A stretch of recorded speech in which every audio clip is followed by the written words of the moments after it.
Oke teman-teman, welcome back to my channel Student Terpelajar. Jadi dalam video kali ini kita akan membuat program di mana program itu menentukan bilangan ganjil dan bilangan genap menggunakan array di program C#.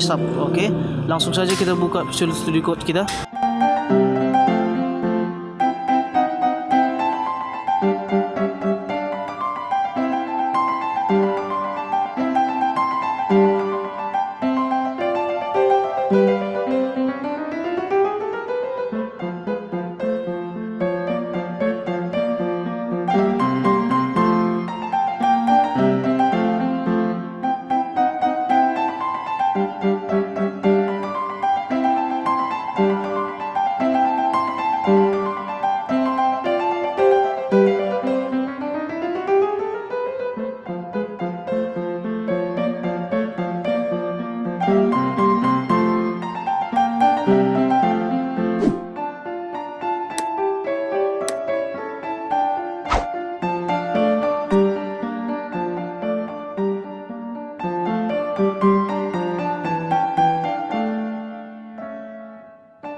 Oke teman-teman, jadi ini dia hasilnya. Nah, di sini kan ada dibilang kita masukkan jumlah bilangan 5 gitu. Jadi bilangan 1, kedua, ketiga, keempat, dan kelima. Nah, di sini bilangan ganjil ada indeks. Jadi kalau indeks ini array itu hitungnya dari 0 ya. Misalnya ini indeks 0, indeks 1, indeks 2, indeks 3, indeks 4. Nah, jadi array itu baca ada 4 indeks gitu. Tetapi kita kan ada menginputkan 5 bilangan. Jadi bilangan ganjil ada pada indeks ke 0. Ya, betul ya. Karena ini indeks 0. Jadi indeks 0 itu bernilai 9. Itu ganjil kan. Terus indeks kedua, indeks 0, 1, 2. Nah, jadi ini angka 7 itu merupakan bilangan ganjil ya kan. Jadi dia di indeks kedua, indeks keempat, indeks 4 pasti 5 dia. Ini dia ya, di bilangan kelima. Jadi indeks keempat bernilai nilai 5 gitu ya. Indeks genap juga gitu ya teman-teman. Indeks genap indeks ke-1. Berarti 1 dia di bilangan kedua gitu. Jadi dia bernilai 8 ya genap ya. Terus di indeks ketiga itu di bilangan keempat. Di keempat itu nilai 6 ya. Jadi gitulah penjelasan dari cara membuat program ini ya. Ini menggunakan array ya. Dan sekian, terima kasih sudah nonton. Jangan lupa share dan subscribe ya teman-teman. Thank you.